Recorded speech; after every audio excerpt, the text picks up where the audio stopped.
Everyone thought our neighborhood was peaceful. White picket fences, manicured lawns, and the quiet hum of mid-morning life. But peace, I learned that day, can be a dangerous illusion. It started with a knock on the door that felt different, hard, insistent, almost militaristic. My wife Elise peeked through the blinds, frowning. She's always been careful, always scanning the world for danger, even in places that seem safe. There were two figures in dark HOA uniforms standing rigidly on our porch, their badges glinting in the sun. But it wasn't just the uniform, it was the way they moved, the way their eyes never left hers, sharp, calculating. "Ma'am, we need to talk about your property," one of them said, his tone bordering on hostile. I watched from the kitchen window, feeling that familiar chill that comes when rules collide with something you can't quite see yet. Elise didn't flinch. She never does. Her hand rested lightly on the small pocket of her jacket just above her hip. I didn't think anything of it. I didn't yet know. By the time I reached the front door, tension had filled the air like static. The HOA officer's voice was rising, accusing, almost threatening. I could see Elise's jaw tighten, her eyes narrowing, not in fear but in calculation. And then came the moment that changed everything. One of them, clearly losing patience, pulled a gun from his holster. Slowly, deliberately, he pointed it at her. For a heartbeat, the world froze. I wanted to scream, to dive between them, to do anything, but I couldn't move. My wife stood there, calm, controlled, unshaken. Then her hand moved, not slowly, but with the precision of someone who had done this 1,000 times. She didn't reach for the gun, they would have never expected it, but she made a subtle shift, a small pivot of her weight, her posture tightening like a coiled spring. The air seemed to change, thick with an invisible electricity. "You have no idea who you're dealing with," she said quietly, almost conversational, yet every word carried weight, authority, experience. And that's when I realized something I had never fully known. Elise isn't just my wife. She's a Navy SEAL tactical trainer. She trains elite operatives in high-risk scenarios. The woman I had casually argued with over groceries and weekend plans could disarm, neutralize, and outthink trained professionals without breaking a sweat. The HOA officers froze. Confusion flickered across their faces. They had come armed, thinking compliance and intimidation were enough. But they had stumbled into a force they couldn't even comprehend. Elise's eyes didn't leave theirs. Calm, piercing, unyielding. There was no panic, no hesitation. Every movement was measured, deliberate, controlled. And yet, there was an undercurrent of warning, quiet but unmistakable. A silent message, don't push this further. I stepped closer, my heart hammering. The officers lowered their weapons slightly, but their pride didn't allow them to back down entirely. And in that charged silence, I understood a truth I hadn't thought about before. Sometimes appearances are deceiving, and sometimes the people you think you know best are capable of things you couldn't even imagine. Moments stretched like hours. Then, without a single shot fired, without a single raised voice, the standoff ended. The HOA officers, pale and shaken, retreated from the porch. Elise watched them go, her posture relaxing only when she knew they were out of reach. I finally exhaled. Relief, awe, and a lingering fear all collided inside me. In that moment, I realized the world could be cruel, bureaucratic, and unjust, but courage, skill, and quiet strength could tip the scales in ways no one expects. As we closed the door, I caught her glance. No smile, no prideful look, just a simple, steady gaze that spoke volumes. Some battles don't need noise. Some victories aren't celebrated. Some truths reveal themselves only when the moment is over. The sun had barely climbed higher, but the air in our neighborhood felt heavier, charged with a tension no one else seemed to notice. From the outside, everything looked normal, mailboxes standing in neat rows, sprinklers hissing over freshly cut grass. But inside, a storm was brewing, silent and invisible. I kept replaying the porch moment over and over in my mind. The way Elise had moved, so fluid, so precise. My chest tightened every time I remembered the HOA officer's eyes widening, not with fear exactly, but with something equally potent, disbelief. They had come thinking authority alone could control us, only to collide with someone they didn't understand. I wanted to speak, to ask her how she had done it, but she held up a hand. "Not now," she said softly, her voice firm but calm. There was that unshakable confidence again, the quiet assurance of someone who had faced far worse than petty bureaucrats. We retreated inside. The house, once a haven, suddenly felt small, almost fragile against the weight of what had just occurred. I watched her move through the kitchen, preparing coffee, tying her hair back with practiced ease. There was a rhythm in her actions, a calm born of countless hours in situations far more dangerous than this. "How did you?" I started, then stopped. Words felt inadequate. "I've handled worse," she said, meeting my gaze. There was no bragging, no exaggeration, just the steady, unflinching truth. And yet in that simple statement, I understood how little anyone outside of her world could grasp the reality of her life. Navy SEAL tactical training wasn't just a career. It was a mindset, a quiet, disciplined, unrelenting way of approaching threats, control, and danger. We sat at the table, drinking coffee in silence, but the peace was fragile, as though at any moment it could shatter again. I couldn't stop thinking about the HOA's audacity, their assumption that intimidation and rules could replace understanding. They didn't know her, and that ignorance had nearly cost them. Then came the knock again. My heart jumped. Elise didn't flinch this time. She leaned slightly forward, listening, calculating. I could see her assessing, predicting, readying herself. Whoever it was, they would learn quickly that this was no ordinary household. It was the HOA president. Alone this time, looking nervous, even flustered. The bravado from earlier had dissolved, leaving only hesitation. "I wanted to discuss the incident," he stammered, shuffling papers in his hands. Elise didn't rise immediately. She let him stand there, awkward and unsteady, until he found his courage. "Look," he said finally, "we didn't mean." She cut him off with a single look. No anger, no scolding, just that same calm authority that had frozen the officers in place. "You came armed," she said softly. "You brought a weapon to a peaceful neighborhood. You assumed compliance would replace respect. That's your mistake." His face drained of color. There was no excuse, no clever argument he could make. Every rule, every regulation he thought he could use as leverage fell flat in the presence of someone who understood true authority. And in that moment I realized a hard truth. People often mistake force for power, fear for control. But real strength, real control comes quietly. It's measured, it's precise, it's invisible until it's too late to ignore. We didn't need to raise our voices. We didn't need to escalate. The message had been delivered. The lesson, if he was wise enough to understand, was clear: underestimate people at your own peril. Later, when we finally sat back down, the tension slowly eased, but the lesson lingered. I looked at Elise, and I saw more than the woman I married. I saw resilience, skill, courage, the kind that doesn't demand recognition but earns it silently in moments that others will never forget. And deep inside, I knew this was only the beginning. The neighborhood, the HOA, the rules, they might think they could intimidate, control, or provoke. But they hadn't met her yet, and when they did, they would understand the difference between authority and experience. The night came too quickly, draping our quiet street in shadows that felt heavier than they should. Outside, the neighborhood lights blinked on in perfect rhythm, but inside, our minds raced. The porch standoff was behind us, but the echo of it lingered, like a distant thunder that promised a storm yet to come. I watched Elise move around the house, each motion deliberate, precise, almost meditative. She wasn't tense, far from it, but the calmness in her actions was different now. There was a quiet energy under her skin, a subtle readiness, as though she could anticipate danger long before it even arrived. I realized then how little I had truly understood about her life before me. This wasn't just training. It was instinct honed through years of discipline, forged in circumstances most people couldn't survive. I tried to speak, but the words stuck. "Do you think they'll come back?" She paused, looking out the window at the darkened street, her eyes scanning, calculating angles and movements even in the shadows. "They might," she said softly, "but if they do, they'll be unprepared. That's the difference." The phrase hit me harder than I expected. Unprepared. People underestimate what they cannot see, cannot measure, cannot anticipate, and that underestimation had almost escalated into violence on our porch today. Sleep was elusive. Every creak of the house, every rustle of leaves outside felt amplified. I lay awake, imagining scenarios, trying to understand the depth of what had happened.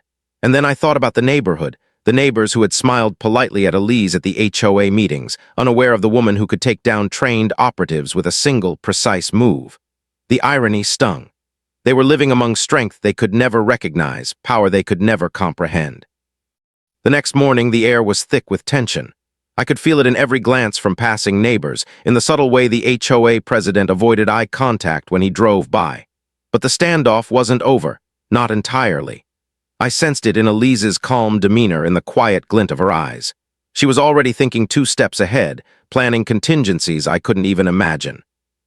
Then the knock came again, this time more subtle, almost hesitant. Elise's hand rested on the counter, fingers lightly brushing the edge. "It's him," she said quietly. "He's testing us." The HOA president stepped onto the porch with an air of forced confidence, trying to appear in control. Papers shuffled in his hands, but I could see the slight tremor in his fingers. Elise didn't move immediately. She let him fumble, let him show himself as uncertain, vulnerable. "Good morning," he said, forcing a polite tone. "We, wanted to resolve yesterday's misunderstanding." Elise's gaze didn't waver. "A misunderstanding," she echoed, her tone even measured. "You brought a weapon to a peaceful neighborhood because you assumed intimidation was enough. That's not misunderstanding. That's arrogance." I saw it then, something I hadn't expected. Fear, not panic, not terror, but the quiet realization that he had misjudged everything. The weight of underestimation pressed down on him, and Elise didn't even need to raise her voice or gesture. The lesson was already sinking in. For a brief moment, I caught myself holding my breath. There was something poetic about it. She had never sought confrontation. She had never wanted to assert dominance. But when provoked, when faced with a threat, she became an unshakable force. And those who challenge her, whether they understand it or not, would always see the consequences. As he finally left, shuffling down the steps with a newfound humility, I realized something about life, about strength, about respect. True power isn't loud. It doesn't demand applause. It simply exists, and when tested, it reveals itself in ways that can't be ignored. That night, as the neighborhood settled into uneasy quiet, I sat next to Elise, marveling at the woman beside me. Not just my wife, not just the partner I loved, but a force of nature, disciplined, skilled, and unshakably calm. And I knew with a certainty I had never felt before that whatever came next, we would face it together, and we would be ready. The morning arrived with a deceptive calm. Birds chirped lazily, sprinklers hissed over neatly trimmed lawns, and neighbors waved politely as they left for work. But inside our home, the tension from yesterday hadn't dissipated. It had mutated, shifting into a quiet, simmering anticipation. I could feel it in the way Elise moved, her steps deliberate, every glance toward the door precise. She wasn't nervous. She was waiting. I tried to make small talk over breakfast, but my words felt hollow. How do you talk about cereal and toast when the night before, a gun had been pointed at your wife, my wife, by HOA enforcers who had no idea who they were dealing with? Elise broke the silence herself, her tone calm, almost conversational, yet impossible to ignore. "They're going to try again," she said, not a question, not a warning, just a statement of fact. "Some people can't admit when they're outmatched. It bruises their ego too badly." Her insight hit me harder than the first confrontation ever could. The HOA wasn't just about rules or neighborhood compliance. It was about power, perceived authority, and they had learned in a very real and undeniable way that authority alone doesn't guarantee control. By mid-afternoon, the neighborhood was alive with an ordinary rhythm. Lawns mowed, kids playing, cars gliding down the street. From the outside, nothing hinted at the tension poolsing beneath the surface. But inside, we prepared. Elise wasn't just waiting for them, she was predicting them, rehearsing outcomes in her mind with a meticulousness I could only watch in awe. Then the doorbell rang, a subtle, almost casual chime, but it sent a jolt through the room. Elise didn't move immediately. She leaned slightly, listening, calculating. When she finally opened the door, there was the HOA enforcer again, this time accompanied by two others, badges glinting, arms slightly raised. They thought strength was in numbers. They thought intimidation could overwhelm her. Elise didn't react the way anyone would expect. No flinching, no yelling, just a quiet, controlled assessment. Her eyes scanned their posture, their stance, the slight tremor in their hands. It was like watching a predator reading the behavior of its prey. And in that instant, I understood she was already 3 steps ahead. "Ladies and gentlemen," she began, her voice calm but sharp, "you've come again armed, assuming that numbers will compensate for judgment. That's a dangerous mistake." I felt the weight of those words before I even realized it. They froze, the bravado from their first visit cracking under the quiet force of her presence. This wasn't a negotiation. This wasn't a friendly reminder about property lines. This was a lesson in respect, and it was about to be taught without a single shot fired. The tension in the air thickened, electric, almost tangible. I could see doubt flicker across their faces, confusion mingling with unease. And then, with a subtle movement, Elise shifted her stance, small but deliberate, projecting authority without aggression. It was a warning and a statement all at once. One wrong move, and you'll see consequences you can't anticipate. They backed down slowly, reluctantly, realizing that compliance alone would not achieve their goals. The lesson was sinking in, and it was irreversible. They had stepped into a situation they couldn't control, faced a force they couldn't measure, and now they were confronted with the quiet truth. Strength isn't always loud. Sometimes it's the calm in the eye of the storm. After they left, I finally exhaled, though my heart still raced. Elise turned to me, her gaze steady, unwavering. "Some people never learn until they're forced to," she said softly. It wasn't a threat, it was a statement of fact. That night, as we sat on the porch watching the neighborhood settle into quiet routine, I realized how little most people understand about courage, about preparedness, about the subtle power of someone who has faced true danger and emerged stronger, wiser, unshakable. Elise didn't need to prove herself, but the neighborhood had learned, in a way they would never forget, that strength often hides behind calm eyes, measured movements, and a patience that can outlast ignorance. And I knew deep down that this was just the beginning. It started with a knock that didn't feel like a knock. It felt like a challenge, like the universe, or at least the neighborhood bureaucracy, was daring us to respond. I barely had time to process before Elise was already moving, her body poised with an ease that came from years of discipline, years of being trained to anticipate chaos before it even arrived. The HOA president was back, alone this time, though his swagger had been replaced by an almost apologetic stiffness. But apologies weren't enough. Not after yesterday. Not after the standoff that had exposed their ignorance, their assumption that authority alone could intimidate a trained operator. I watched Elise assess him the moment he stepped onto the porch, subtle shifts in her posture betraying nothing, yet signaling everything. "You don't understand," he began, words tripping over themselves. We just need." Elise cut him off with a glance. A simple tilt of her head, a narrowing of her eyes, and the room, or rather the porch, went silent. You could feel the tension like a physical force pressing down on everyone. "What you need," she said softly, almost conversationally, "is perspective." I had never seen anyone command a space like that before. Her calmness wasn't passive. It wasn't fragile. It was controlled authority. It was the kind of presence that makes even the loudest, most confident people second-guess every word before it leaves their mouths. And right now, it was crushing his ego, slowly but deliberately. He stumbled through his excuses, trying to regain control, but it was futile. Elise's eyes were locked on his, unwavering. Every syllable she spoke carried weight, not just words, but experience, judgment, and the quiet certainty of someone who had faced threats far deadlier than neighborhood disputes. I could see the other officers lingering down the street, hesitant.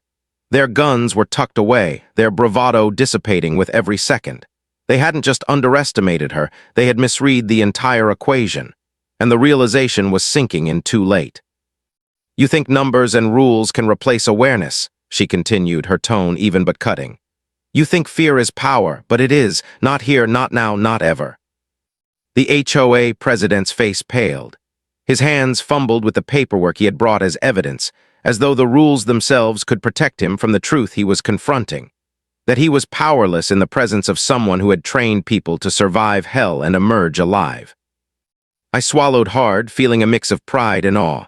This wasn't about intimidation anymore. This was about lessons learned the hard way. And the truth, unspoken but undeniable, was clear. Underestimate a person who has mastered both mind and body, and you will always pay the price. Then, in an almost imperceptible motion, Elise shifted her stance, just enough to remind them she was still in control. No gestures toward aggression, no raised voice, just presence. Command, force without force. And it was enough. The officers retreated again, slowly, reluctantly, carrying with them the weight of humiliation. Their pride bruised, their assumptions shattered, and I realized in that charged silence that battles are often won not by confrontation, but by patience, preparation, and the ability to remain unshakable when others panic. As the door closed behind them, I finally exhaled, a tension I hadn't realized I was holding melting away. I looked at Elise, expecting relief, perhaps even a touch of pride in her eyes. But there was nothing of the sort. Only that calm, measured gaze, the kind that silently says, "I've handled worse. I can handle anything." And that's when it hit me, the weight of living next to someone like her. Not just a wife, a partner, a friend, but a force of nature who could teach lessons without raising a hand.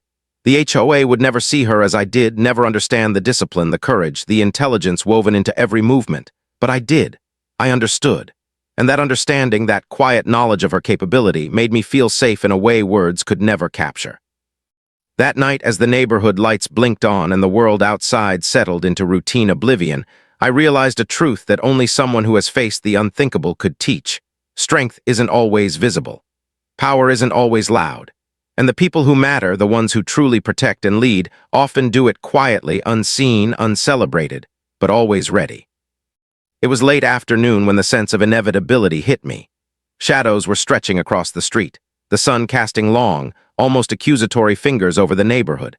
I felt it before I saw it, a presence approaching that didn't belong to the ordinary rhythm of suburban life. Elise moved to the window instinctively, her posture tightening subtly, the same way she always did before a challenge she had already anticipated. The HOA wasn't sending one person this time. 2 more officers flanked the president, and something about their coordinated approach screamed confidence, naive confidence. They had come thinking intimidation could force compliance. They had come thinking numbers mattered. They were about to find out how wrong they were. Elise didn't flinch. Her hand brushed a pocket, not a casual motion, but one born from a lifetime of preparation. My heart hammered in my chest as I watched her, realizing more and more how little I had truly grasped about her capabilities. Calm, collected, every movement controlled, yet a storm lay beneath, invisible to the casual observer. The first officer spoke, trying to project authority. "We're here to—" Elise cut him off with a tilt of her head, an unspoken message that froze the words in the air. She didn't raise her voice. She didn't gesture wildly. She simply existed in that space with such quiet command that the man faltered, swallowed by a presence he couldn't measure. "You've returned," she said softly, every word deliberate, measured. "Do you know why you shouldn't have?" They hesitated, the bravado from their initial visits gone, replaced by doubt and unease. The HOA president swallowed nervously, and I could see the subtle shift in the other 2 officers, posture, hesitation, uncertainty, the beginning of panic. They didn't understand the calculus of underestimating someone trained for the impossible. Then came the moment that crystallized everything for me. Elise's gaze didn't waver, her body didn't tense, but the air around her seemed to hum with a quiet intensity. Every eye in the vicinity was drawn to her, yet none could predict what might happen next. The officers, trained to enforce, to intimidate, were caught off guard by a skill set they couldn't even begin to comprehend. "You assumed authority could replace understanding," she continued, her voice calm, unwavering. "You assumed a gun could compel compliance, but you forgot one simple rule: control belongs to the one who is prepared." And suddenly everything slowed.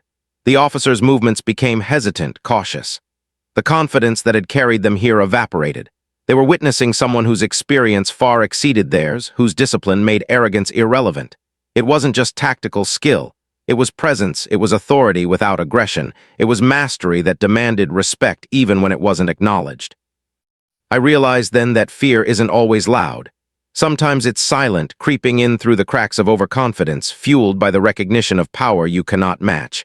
And in that silence, Elise was absolute, unshakable, irrefutable. The officers retreated reluctantly, but the lesson had been etched. Pride bruised, assumptions shattered. They hadn't just been outmaneuvered, had been exposed, gently but decisively, to a truth they couldn't ignore. Strength isn't the gun in your hand, it's the mastery in your mind and body, the preparation no one can see until it's too late. I finally exhaled, relief and awe colliding in my chest. Elise turned to me, expression calm as ever, almost unreadable. No smile, no triumph, just that steady gaze, the kind that conveys a simple truth. Preparedness and discipline speak louder than fear or authority ever could. That night, as we sat in the quiet of our home, I understood something profound. The neighborhood, the HOA, even the people we think we know, all of them can misjudge, underestimate, and assume. But true strength is quiet. True power is invisible until it asserts itself with inevitability. And with Elise beside me, I knew that whatever challenges came next, we would face them not with noise, but with precision, patience, and unyielding resolve. The tension in the neighborhood had shifted. Something intangible lingered in the air, a subtle hum of expectation that made even the birds quiet. From the outside, it looked normal, lawns still green, sprinklers hissing, neighbors waving politely, but we knew better. Danger, even the threat of it, had a way of bending reality, and tonight the HOA had finally crossed a line they couldn't undo. It started with a call, not to the HOA, not to anyone official, but a quiet, measured alert from Elise. "They're planning another visit," she said almost casually, yet her voice carried the weight of experience of someone who had navigated far worse situations. I could feel the calculation behind every syllable. This wasn't about escalation. It was about preparation, anticipation, mastery. By dusk, the first headlights appeared on our street, cutting through the shadows with a nervous, hesitant glare. Elise moved to the window, her posture flawless, her eyes scanning, calculating every angle. She didn't panic. She didn't flinch. She was in her element, and I watched in awe as the officers approached, thinking they were coming to assert authority once more. The HOA president led the group, flanked by two officers who carried themselves with forced confidence. They didn't know how dangerous arrogance could be when faced with someone who had trained for life-and-death encounters. They didn't know what a Navy SEAL tactical trainer could do, especially when that trainer was also the woman standing calmly on her own porch, unafraid, unyielding. Elise opened the door, stepping out with a quiet authority that seemed to expand the space around her. She didn't reach for a weapon, didn't shout. She didn't need to. Every movement, every glance, every inch of her presence was a command. "You've come again," she said, her voice calm, deliberate, measured. "And yet here we are, you've learned nothing." I could see it in their faces, the hesitation, the sudden doubt, the creeping realization that they were unprepared for what they had stumbled into. The bravado of bureaucracy crumbled in the shadow of skill and discipline that was invisible until it was impossible to ignore. One of the officers shifted nervously, hand brushing against the holster of his gun. Elise didn't flinch. She simply tilted her head, her eyes locking onto his. The air between them grew taut, charged, electric. It was a warning, a statement, a promise, all without a single gesture of aggression. "You thought fear could control us," she continued, her tone steady, slicing through their uncertainty like a blade. "You thought authority alone could intimidate, but control is earned, power is prepared, and you are neither." I watched as the HOA president's shoulders slumped, a subtle, almost imperceptible surrender. The officers looked at one another, unsure, outmaneuvered not by force, but by mastery they couldn't comprehend. They were realizing, too late, that they had misjudged the entire situation. And then she did something that left me breathless. She stepped slightly forward, not threatening, not aggressive, but the movement alone shifted the energy of the entire encounter. They understood, finally, that their arrogance had blinded them, that they were outmatched not by luck, not by chance, but by someone who had mastered calm, discipline, and strategy. The HOA team retreated, slowly, reluctantly, carrying with them bruised pride and an indelible lesson. Elise watched them go, her posture relaxed only once they were safely out of reach. I exhaled, relief colliding with awe. In that moment I realized what courage truly looks like. Not shouting, not proving dominance, not making a scene. Courage is quiet, courage is preparation. Courage is showing up with mastery and resolve when others come armed with arrogance and ignorance. And as the street returned to its routine, as shadows lengthened and lights flickered on, I knew the lesson would linger. The HOA would never forget it. The neighborhood might never fully understand it. But I did. I understood what it meant to face power and emerge unshaken. And sitting beside Elise, I knew that we could handle anything, calmly, decisively, with unwavering strength. The morning after the last confrontation felt almost unreal. Sunlight spilled across the street, warm and ordinary as if nothing had happened. Lawns were green. Cars glided past. Neighbors smiled and waved. And yet, for those of us who had lived through the storm, nothing would ever be ordinary again. Elise moved through the house with her usual precision, coffee in hand, jacket draped neatly over her shoulder, calm as ever. But there was a subtle change in the air. A sense of completion, of quiet victory that needed no celebration. She didn't need anyone to acknowledge what had happened. She didn't need applause. The lesson had been delivered, the truth revealed, and that was enough. I still couldn't process it entirely. Every confrontation, every tense moment, every subtle shift in posture had been a reminder of her skill, her discipline, her calm authority. The HOA had come armed with rules, weapons, and arrogance, and they had left humbled, forced to recognize strength they could never match. We walked outside together, stepping onto the porch and looking out over the neighborhood. The world felt normal again, yet I knew it was. The quiet resilience of one person had shifted everything, not with noise, not with aggression, but with measured presence and unshakable confidence. Elise turned to me, her gaze steady, unwavering. "Some lessons," she said softly, "don't need shouting. Some victories don't need witnesses, and some strength is invisible until it can't be ignored." Her words lingered. I realized then that life is full of people who misunderstand power, who mistake rules for authority, who think intimidation can replace experience.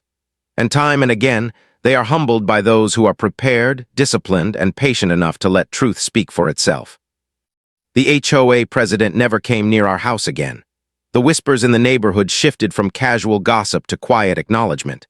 Those who had doubted, those who had sneered, those who had assumed, they all learned in one way or another that underestimating the wrong person has consequences. Not violent, not dramatic, but unforgettable. I looked at Elise and finally understood the depth of living beside someone extraordinary.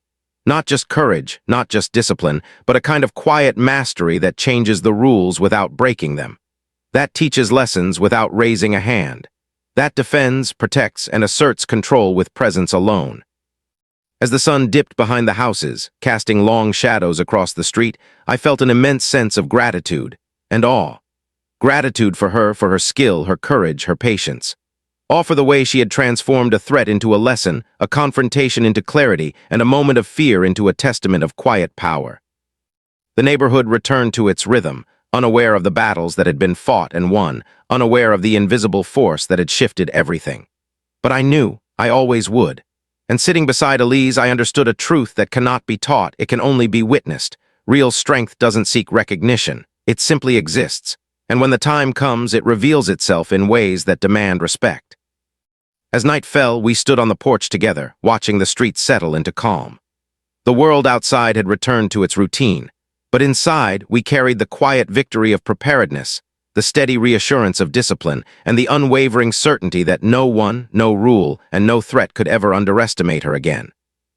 And in that silence I realized one last lesson: courage isn't loud, authority isn't fear. True power waits patiently, acts decisively, and only speaks when it must. And when it does, the world has no choice but to listen. You've heard this confession, now wait until you hear the next one, the truth that shatters everything you thought you knew.